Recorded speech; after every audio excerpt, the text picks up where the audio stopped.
Monsieur le président, monsieur le ministre, monsieur le rapporteur, mes chers collègues, chaque année, au projet de loi de finances pour 2022, chaque annexe au projet de loi de finances pour 2022 détaille le montant des crédits par dotation de façon claire et détaillée.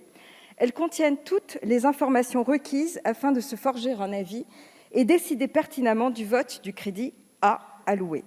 Ainsi, la mission Service public montre que, pour l'exercice 2021, le fonctionnement de la présidence de la République a été moins impacté que l'année précédente par la crise sanitaire.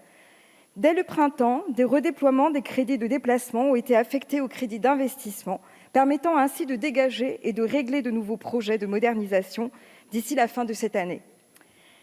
Des leviers de performance ont aussi été identifiés et des résultats concrets ont d'ores et déjà été enregistrés. Par ailleurs, plusieurs projets contribuant à la préservation de l'environnement et à la transition écologique ont été conduits en vue d'influer sur les comportements, ce qui, pour notre groupe MoDem, est à saluer. Concernant l'Assemblée nationale, son bilan est plus contrasté.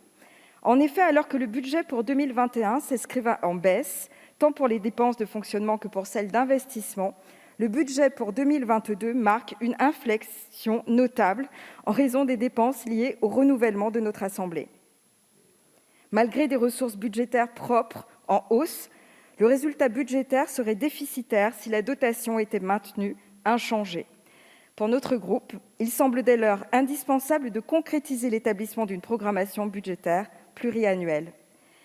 Concernant le fonctionnement du Sénat, le total des dépenses exposées dans le projet de budget 2022 est en hausse. Les crédits d'investissement augmentent, atteignant un niveau particulièrement élevé. Notre groupe considère que, compte tenu de la diminution de l'activité du Sénat au cours des campagnes électorales de mars à juin 2022, des sources d'économies importantes pourraient être imaginées. Concernant le Conseil constitutionnel, la dépense liée à ses membres est en diminution. Cette baisse s'explique par l'absence de membres de droit siégeant actuellement en son sein. Toutefois, les autres dépenses sont en augmentation. Les dépenses de personnel augmentent en raison de la professionnalisation du secrétariat général, ainsi que des besoins en effectifs liés au déploiement de nouveaux projets. Les dépenses de fonctionnement courant progressent dans la même mesure. Le programme d'investissement pour l'année 2022 s'ordonne autour de la poursuite du plan d'économie d'énergie et de développement durable, ainsi que la nécessaire refonte de ses outils numériques. Le budget prévoit les dépenses pour l'élection présidentielle, sur le modèle de celui mobilisé 5 ans plus tôt. Il tient compte des nouvelles charges qui pèsent sur le Conseil constitutionnel. En second lieu, la mission Publications officielles et information administrative montre que la direction de l'information légale et administrative a adapté son organisation à la crise sanitaire afin de garantir la continuité de ses missions de service public pendant cette période.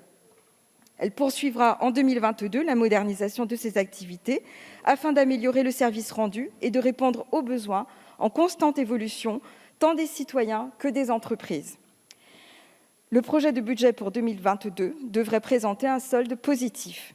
En troisième lieu, la mission Direction de l'action du gouvernement regroupe pour l'exercice 2022 les crédits et les emplois finançant l'activité des services directement rattachés au Premier ministre, ainsi que ceux liés à la présidence française de l'Union européenne, ce qui impliquera une hausse conséquente du budget, comme ce fut le cas lors de la précédente présidence en 2008. En dernier lieu, la mission Conseil et contrôle de l'État montre que de nouveaux moyens d'action au profit du Conseil économique et social seront déclinés et développés au cours de la mandature 2021-2026, conformément à la dernière réforme de l'institution.